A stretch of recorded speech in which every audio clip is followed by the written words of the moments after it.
most entrepreneurs start off saying, shit, I'm going to be an IT company, I'm going to sell this hardware, and then suddenly that doesn't work for the first week because they're expecting their budget to come in, and suddenly the economy turns or their client says, oh, we don't want to buy this month, we'll buy next month. Okay? Now your income that you projected for this month is not coming in, you have to do something else. So, okay, we'll sell some software. Oh, we'll get involved in all kinds of things. And from focus of being this to this becomes a nightmare. And before you know it, you're doing everything. Working yourself to death, 24/7, there's no such thing as balance. Your wife doesn't even know, your girlfriend doesn't even know you, the dog stops barking at you, doesn't recognize you anymore. It's just a disaster. Alright?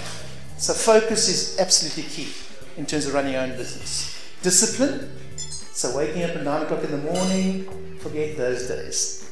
Okay? Unless you're earning 100 grand a day, then happily do that. Okay? But in order to get to that point, you're going to be working long hours. You've got to love what you do, and it must be fun.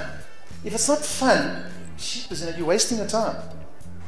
If you can't sell, and most people can sell, believe it or not, don't tell yourself you can't sell, because if you can't sell your business, nobody else can.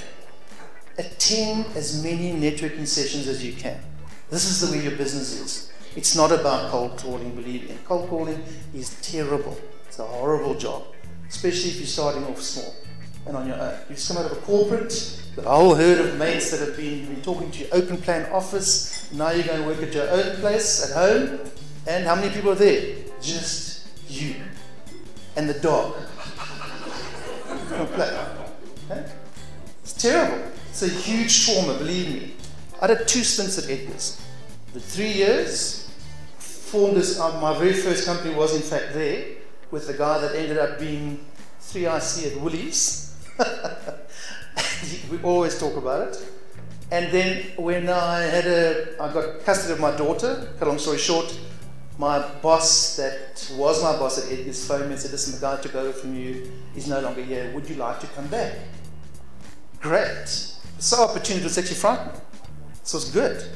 And that proves the point that if you don't burn the bridge, there's always an opportunity. You don't have to go back and say, sure, I can't go back there because I told them to take a hike and I went into the boss's desk and did something terrible on his desk and then left. Be hell of a careful. Alright? Don't do that. Okay? But having said that, corporates, there's nothing wrong with a corporate job. Okay? If you love what you do, stay at it, really. Don't get, I think anyway, don't get swayed by people saying to you, yes, man, we slept in until 9 this morning, got up, and then we went for lunch. And it's just nonsense, really. That doesn't last long in your shoot. People got to make money. Don't just swap for the sake of swapping. And if you get a payout because you're retrenched, for goodness sake, and take this word of advice, don't open a coffee shop. Really. It's every second open a coffee shop. You can only drink so much coffee. So if you are thinking about it, do yourself a favor, talk to people first. Don't be shy. They won't offer you advice. If you ask, they'll offer you the world, including us. Okay? So, I'm not sure if you've got the message. I think that's about all the time that I've got. I hope it gives you a bit of an idea. I've lived on both sides of the coin. I must say personally, I prefer the entrepreneurial side. We've been through hell. We've been to hell and back. And we're now enjoying it. So all those lessons that we learned, including the judgment, which we fortunately rescinded, we tell people about them and tell them how not to do it. Wonderful. But we had to go through it to be able to do what we do now. So, harsh lesson, but great life at the moment.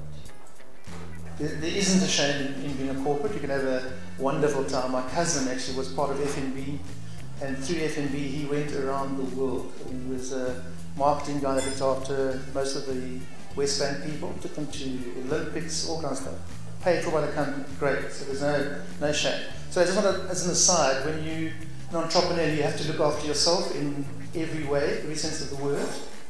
I recently, in fact 3 weeks ago, my laptop crashed. So the immediate question is, well, where's the backup, Chana? So, I did put it back up, yeah. It was from June 2012. Okay, so 9 months worth of work gone. But it teaches you to become resourceful. Okay? So you have to ask people for help. So I asked my mates. And if you're looking for advice to, well, first of all, you need to do a backup tonight. On everybody's computer, believe me, you run your own business. Do it tonight because you'll forget. Okay, incredible connection over service. That's a technical support area, and they've got data recovery guys that they use, and they're excellent. We too often complain about bad service and things that are going wrong in the country. Let's publicize the good things as well. Huh? It's a great country to be in. There's a lot of people that are going to make it happen, and most of them are in this room. Okay? Thanks very much.